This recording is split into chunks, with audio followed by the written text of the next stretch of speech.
या सत्रातल्या पतसंस्थांच्या चळवळीला तंत्रज्ञानाचं बळ या विषयासाठी महाराष्ट्र सहकारी पतसंस्था महासंघाचे अध्यक्ष काका कोयटे यांना मंचावर येण्याची विनंती करणार आहोत आणि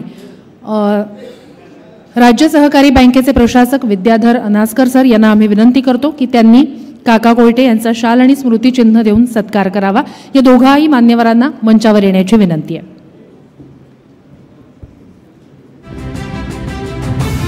महाराष्ट्रातील संस्थांची एकत्र मोठ बांधण्याचं काम काका कोयटे यांनी केलंय। पतसंस्थांसमोर विश्वासार्हतेचं मोठं आव्हान उभं असताना तंत्रज्ञानाची कास तरुणांच्या हाती देत पतसंस्थांच्या कारभाराला स्पर्धेच्या युगात नेणं आणि त्या स्पर्धेत टिकवणं यासाठी पतसंस्थांचं राज्यस्तरीय फेडरेशन काका कोयटे यांच्या अध्यक्षतेखाली उभारलं। लोकांच्या गरजा, पतसंस्थांचं अस्तित्व आणि बाजारातील स्पर्धा याला विश्वासार्हतेच्या कसोटीत अव्वल राखण्यासाठी काका कोयटे यांनी दंड थोपटले आहेत। पतसंस्थांच्या चळवळीला तंत्रज्ञानाचं बळ या विषयावर त्यांच्याशी माझी सहकारी श्रुती संवाद साधेल। नमस्कार सर। सगळ्यात आधी पतसंस्थांच्या संदर्भात मी तुमच्याशी संवाद साधणार आहे। त्या सुरुवात करण्याआधी एकदा तुमचा हा माईक आणि एकदा ऑडिओ चेक जरा तुमचं। सर, सगळ्यात आधी पतसंस्था म्हटल्यानंतर सर्वसामान्यांशी त्या निगडीत असतात, तळागाळातल्या लोकांशी निगडीत असतात।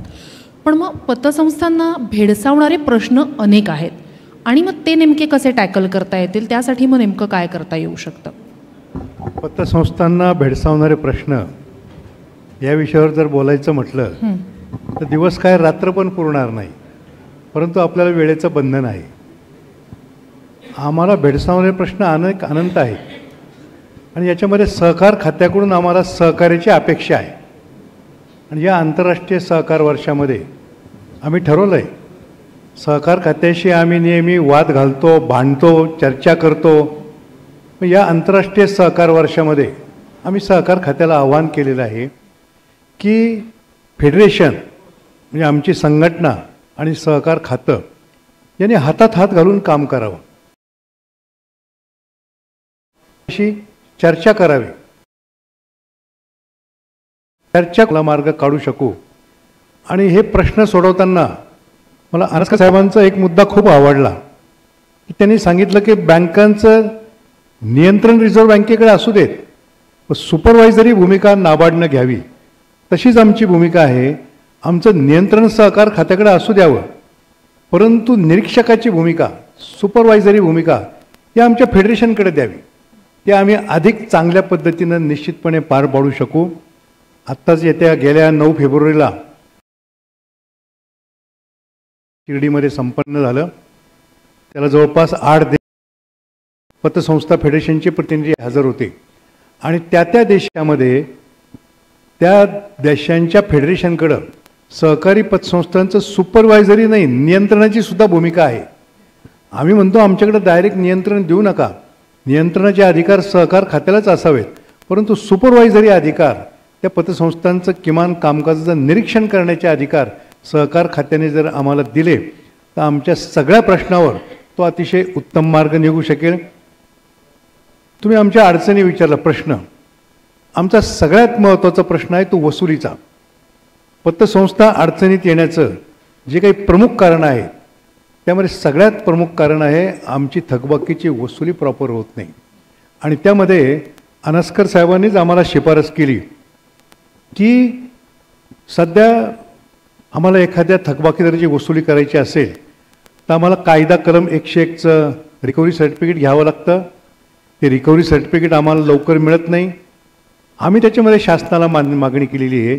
शासनाचं एक सर्क्युलर आहे की 90 दिवसामध्ये अशा प्रकारचं रिकव्हरी सर्टिफिकेट सहकार खात्यानं द्यावं, पण दुर्दैवाने तसं होत नाही।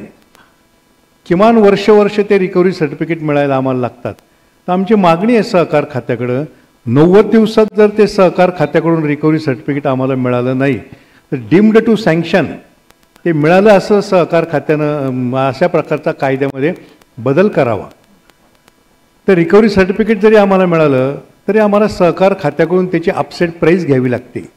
ती अपसेट प्राईससुद्धा ज्याप्रमाणे बँकांना सरफेसी ॲक्टनुसार संचालक मंडळाला त्याची अपसेट प्राईस ठरवण्याचे अधिकार आहेत, तसे अधिकार त्यांनी आम्हाला द्यावेत. आणि त्या माध्यमातून सुद्धा असे अनेक प्रश्न आहेत. मी आत्ता सांगितलं की आमच्या अडचणी एवढ्या आहेत की दिवस काय रात्रही पुरणार नाही. आमचं साधं सहकार खात्याला म्हणणं आहे,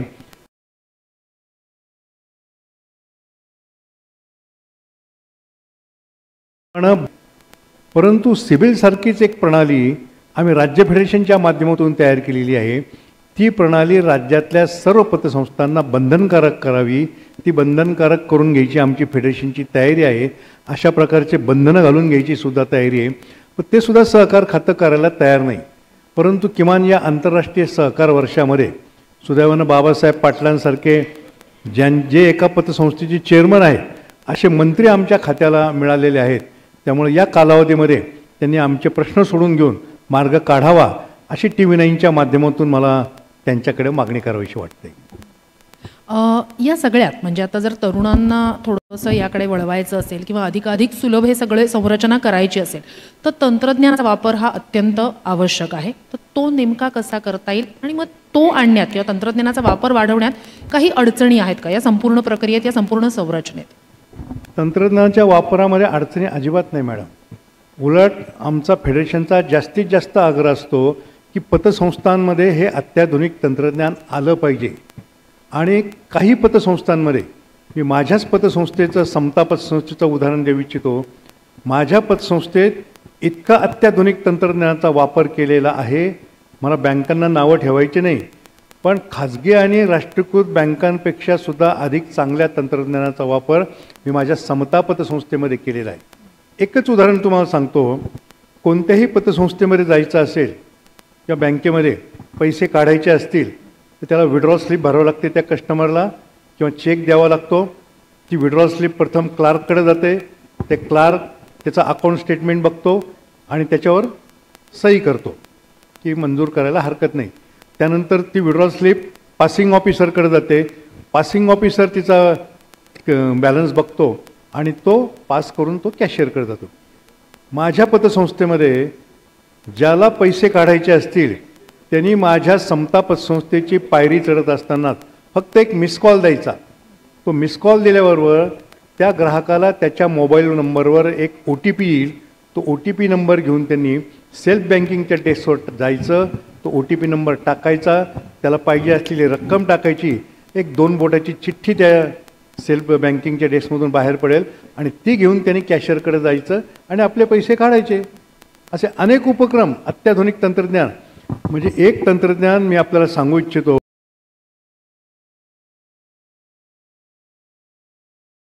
रोबो टेक्नॉलॉजी मी चालू केलेली. येणाऱ्या कस्टमरचं स्वागत रोबो करील, त्याला वेलकम करील, त्याला विचारील की तुम्हाला ठेव ठेवायची आहे की कर्ज घ्यायचं आहे. त्यांनी जर सांगितली मला ठेव ठेवायची आहे, त्याला माझे ठेवीचे व्याजदर काय आहे, ते सिंपल आहे की कंपाऊंडिंग आहे, त्याला कर्ज पाहिजे असेल, त्या कर्जाचा 1 लाख रुपये कर्ज पाहिजे असेल तर त्याला हप्ता किती लागेल, या प्रकारचं सगळं नॉलेज ही रोबोच्या माध्यमातून देण्याचा आम्ही प्रयत्न करीत आहोत.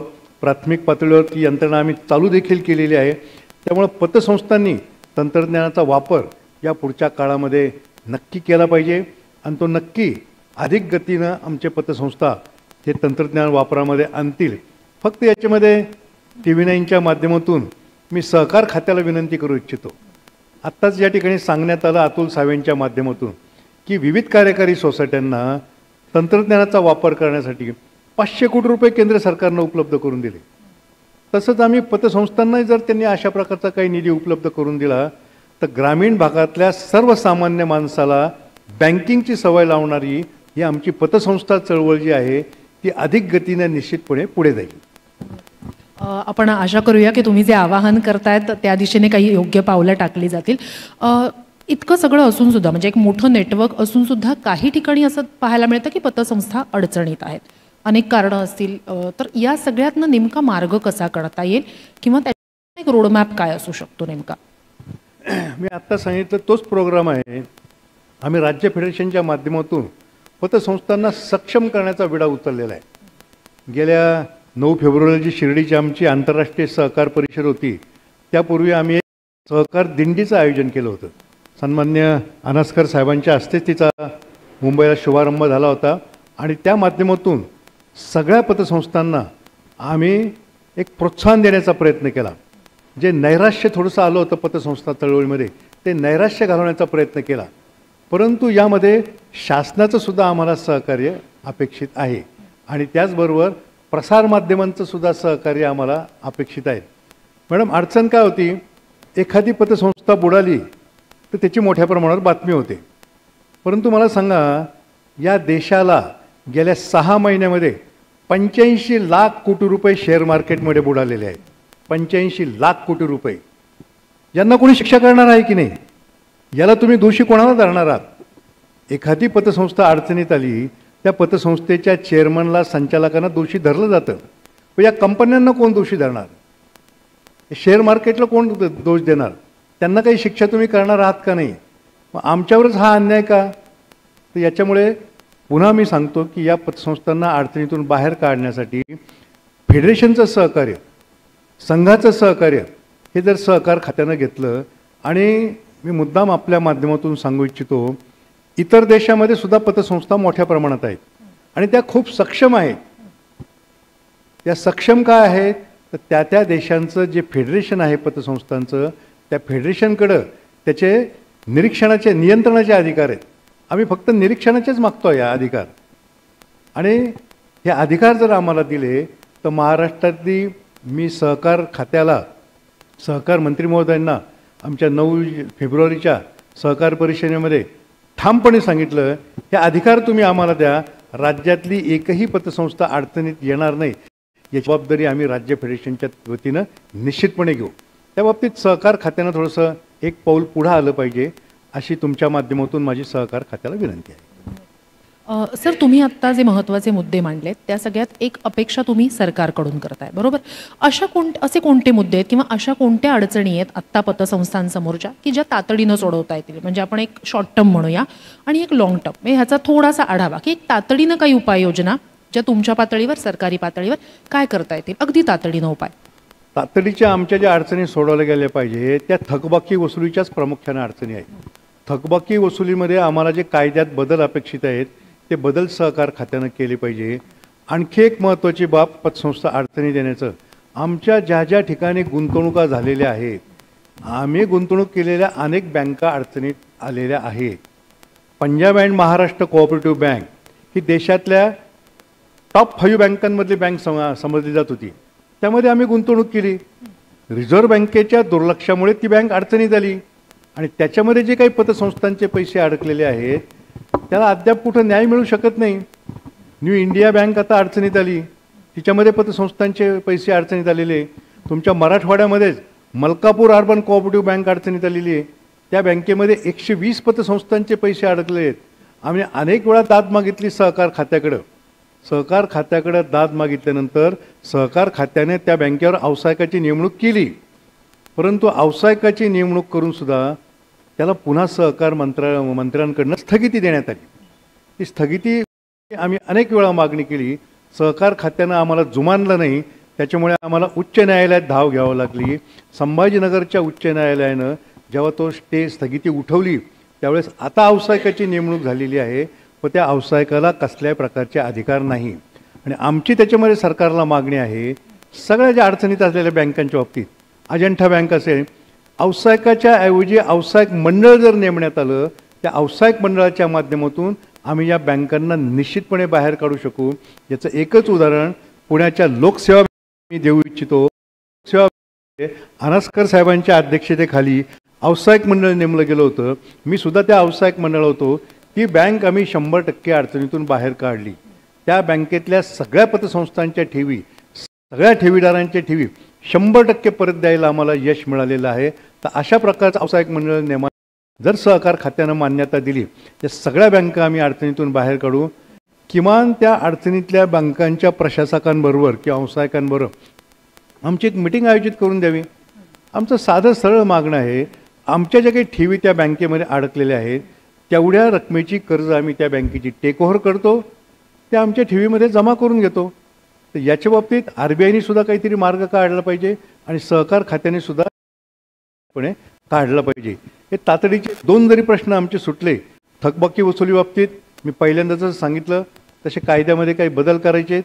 आणि दुसरा मुद्दा, या ज्या बँकांवर व्यावसायिक आहेत त्या बँकांवर व्यावसायिक मंडळ नेमायचं, त्याच्यामुळे बरेचसे प्रश्न निश्चितपणे सुटू शकतात.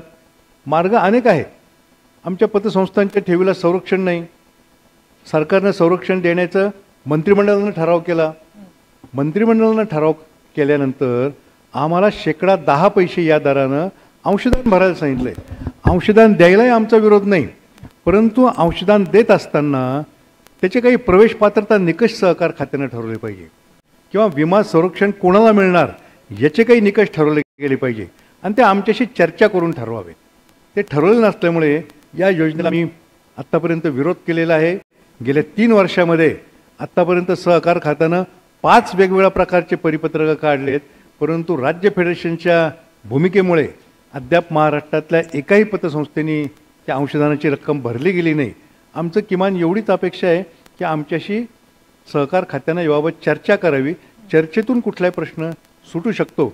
आणि या बाबतीमध्ये अनस्कर साहेबांनी MSC बँकेमार्फतच एक योजना आम्हाला दिलेली आहे की आम्ही जेवढे पैसे MSC बँकेमध्ये गुंतवू तेवढ्या लिक्विडिटीच्या आधारे आमच्या पतसंस्थांच्या ठेवीला संरक्षण देणारी ती योजना आहे. अतिशय चांगली योजना आहे. याचासुद्धा सहकार खात्यानं निश्चितपणे विचार केला पाहिजे.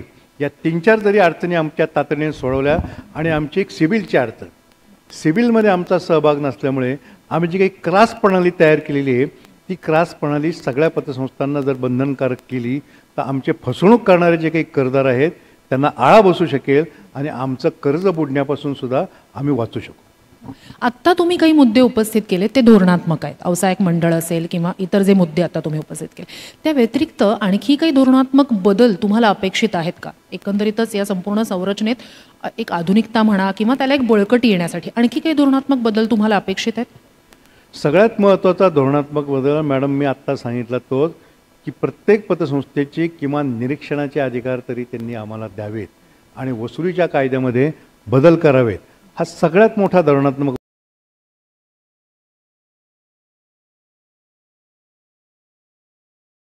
किंवा आम्हीच आमच्यामध्ये ठरवलं पाहिजे. सहकार अंतर्गत सहकार, माझी जर सहकारी पतसंस्था आहे तर मी माझ्या ठेवी सहकारी बँकेमध्येच ठेवल्या पाहिजे, हे बंधन आम्ही आमच्यावर घालून घेतलं पाहिजे. किंवा आणखी अनेक प्रयोग अशा प्रकारचे राबवता येईल. आहेत गोकुळचे हात मला वाटतं आपण एखाद्या गृहनिर्माण संस्थेमध्ये त्या गृहनिर्माण संस्थेच्या सगळ्या सभासदांनी सहकारी दूध संघातूनच आपल्या दुधाची खरेदी करावी. खाजगी दुधाची खरेदी करण्याच्या ऐवजी सहकारी दूध संघातूनच जर खरेदी केली तर त्या दोन्ही सहकारातून त्याला बळकटी मिळू शकेल.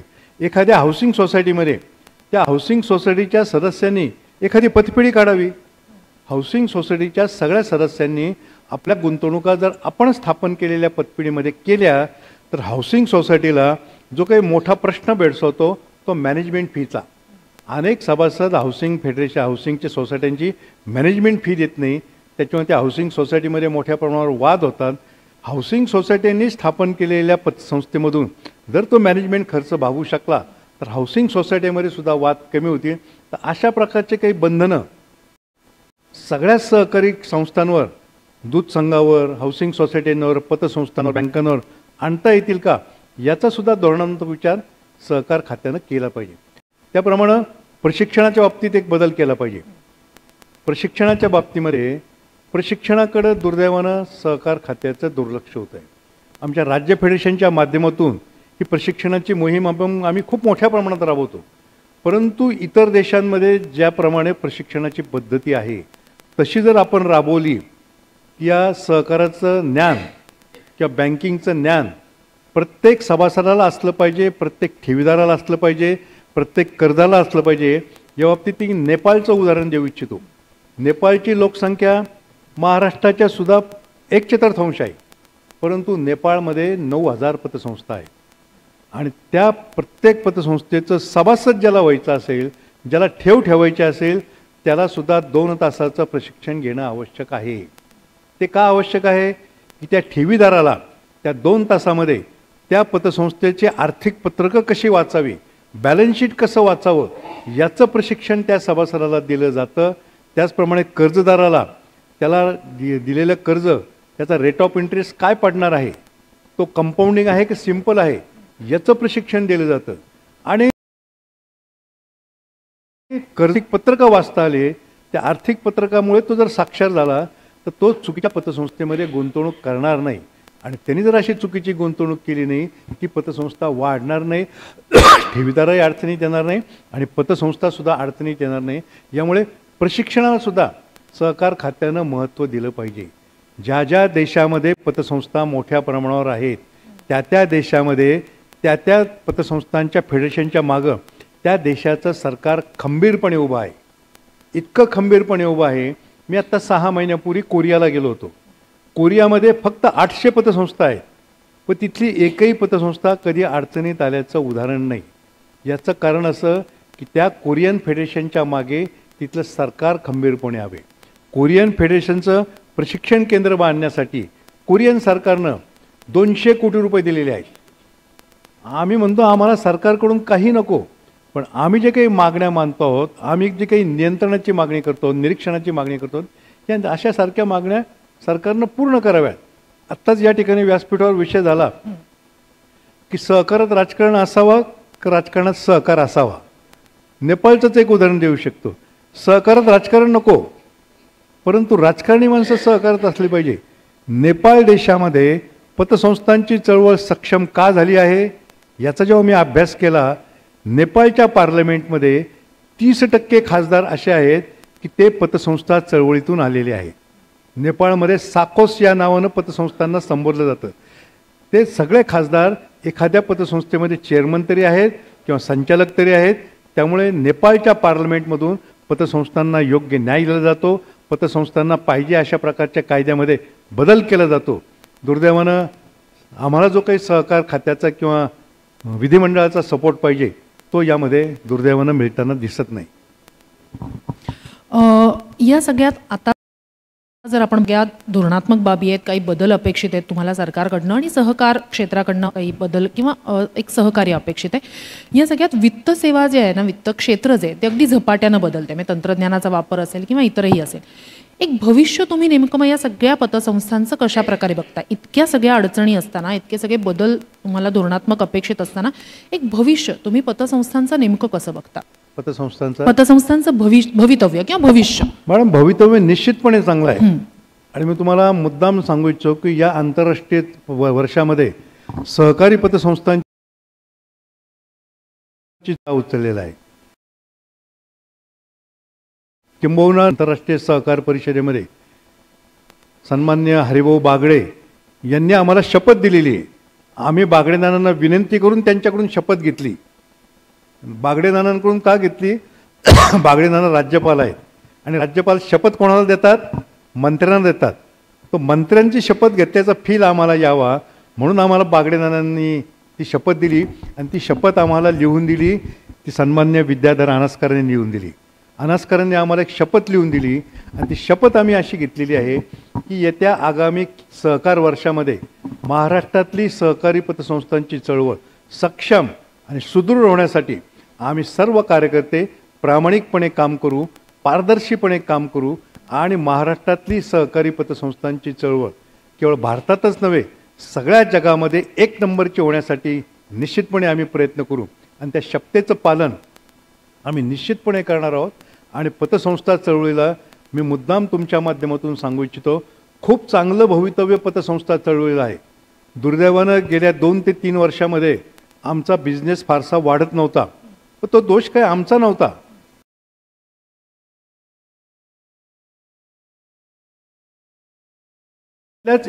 यांनीच 1-2 महिन्यापूर्वी वक्तव्य केलं होतं की देशातल्या बँकांच्या ठेवीमध्ये घट होती, तशी आमच्याही ठेवीमध्ये घट होती ती.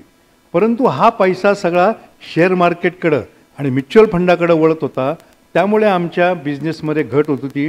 परंतु गेल्या 6 महिन्यातली शेअर मार्केटमधली आणि म्युच्युअल फंडातली घसरण जर आपण लक्षात घेतली तर शेअर मार्केट आणि स्टॉक मार्केटकडे वळलेला हा सगळा पैसा सहकारी बँकांकडे आणि सहकारी पतसंस्थांकडे निश्चित वळेल आणि त्यामुळे सहकारी पतसंस्था चळवळीचं भवितव्य हे निश्चितपणे चांगलं आहे. फक्त त्यामधले ज्या काही त्रुटी आहेत त्या सहकार खात्यानं आम्हाला दूर करून दिल्या पाहिजे. आमच्यातल्या ज्या काही अपप्रवृत्ती आहेत त्यांचं आम्ही समर्थन अजिबात करणार नाही. किंबहुना या अपप्रवृत्ती आम्ही सहकार खात्याच्या निदर्शनाला आणून देऊ. त्यांना जास्तीत जास्त शिक्षा झाली पाहिजे असा सहकार खात्याकडे आम्ही निश्चितपणे आग्रह धरू. परंतु त्याबरोबर आम्हीसुद्धा काही तत्त्व ही सहकारची जी काही तत्त्व आहेत ती पाळून आम्ही सर्वांनी काम करायचं ठरवलेलं आहे. त्यामुळे सहकारी पतसंस्थांना निश्चितपणे चांगलं भवितव्य आहे. आणि पतसंस्था आणि ग्राहकांमध्ये जी काही आपुलकी असती ती मॅडम दुर्दैवानं राष्ट्रीयकृत बँकांमध्ये आणि खाजगी बँकांमध्ये येऊ शकत नाही. किंबहुना खाजगी बँकांचे जे काही व्याजदर आहेत ते खूप फसवे असतात. त्याचे खूप काही उदाहरणं मी तुम्हाला देऊ शकेल, परंतु वेळेच्या अभावी ते उदाहरणं मी तुम्हाला देऊन तुमचा वेळ घेत नाही. परंतु खाजगी बँका आणि खाजगी कंपन्यांच्या विरुद्ध आम्ही लढा देत आहोत आणि हा लढा आमचा निश्चितपणे यशस्वी होईल आणि त्या माध्यमातून पतसंस्थांना खूप उज्ज्वल भविष्यकाळ निश्चितपणे आहे. या सगळ्यात एक महत्त्वाचं आहे, म्हणजे तुम्ही म्हणताय की बिझनेसबद्दल आता तुम्ही बोललात, या सगळ्यात विश्वासार्हता जी सर्वसामान्यांची पतसंस्थेवर असली पाहिजे ती सगळ्यात यासाठी महत्त्वाची ठरेल असं मला वाटतं. काही पतसंस्था अडचणीत आल्या की मग ही विश्वासार्हता डळमळीत होते. तर ही विश्वासार्हता वाढण्यासाठी नेमकी काय पावलं दोन्हीकडनं टाकली गेली पाहिजेत, म्हणजे फेडरेशनकडनं असेल, पतसंस्थांकडनं असेल किंवा एकंदरीतच काय वाटतं तुम्हाला? आम्ही ठरवलेलं मॅडम ह्या वर्षामध्ये दुर्दैवानं आम्ही सहकारी चळवळीचं मार्केटिंग करण्याकरता कमी पडतो. खाजगी बँका किंवा खाजगी कंपन्या ज्या पद्धतीनं मार्केटिंग करतात त्या पद्धतीचं मार्केटिंग आम्ही करत नाही. तुम्हाला एकच उदाहरण देतो की महाराष्ट्रामध्ये सोने तारणाचा व्यवसाय परप्रांतातल्या खाजगी कंपन्या येऊन करतात. त्यांचे व्याजदर इतके फसवे आहेत की त्या कंपन्यांचा कोणाचाही तुम्ही कर्जाचा खाते उतारा काढून बघा, 25 ते 30% आत त्यांचं कर्जाचा व्याजदर पडत नाही. आणि आम्ही केवळ 10 ते 12% व्याजदरानं सोने तारण कर्ज देतो. म्हणजे किमान 10 ते 12% फरक या खाजगी कंपन्यांच्या व्याजदरामध्ये, विशेषतः गोल्ड लोन आणि मायक्रो फायनान्समध्ये आणि आमच्या व्याजदरामध्ये आहे. की मायक्रो फायनान्स आणि गोल्ड लोनच्या माध्यमातून महाराष्ट्रातल्या पतसंस्थांनी किमान 25,000 कोटी रुपयाचा कर्जपुरवठा केलेला आहे. हा 25,000 कोटी रुपयाचा कर्जपुरवठा जरी आपण गृहीत धरला, 10% व्याजदराचा फरक जरी गृहीत धरला, महाराष्ट्राच्या जनतेचे 2500 कोटी रुपये वर्षाला वाचवण्यामध्ये आम्हाला यश मिळालेलं आहे. तर अशा पद्धतीनं याचं मार्केटिंग आम्ही करणार आहोत. पतसंस्था किती सक्षम आहेत, पतसंस्था किती सर्वसामान्य जनतेचा पैसा वाचवतात याचं जाहिरात आम्ही करणार आहोत. ते मार्केटिंग करायला दुर्दैवानं आम्ही कमी पडलो. पण आज TV9नं आम्हाला जी काही संधी उपलब्ध करून दिली त्याबद्दल TV9चे महाराष्ट्रातल्या सर्व पतसंस्था चळवळीच्या वतीने मी मनपूर्वक आभार मानतो. नक्कीच, खूप खूप धन्यवाद. तुम्ही आम्हाला या संपूर्ण महत्त्वाच्या सत्रात मार्गदर्शन केलं त्याबद्दल खूप खूप आभार. मी आपल्याला स्थानापन्न होण्याची विनंती करते. धन्यवाद. धन्यवाद सर.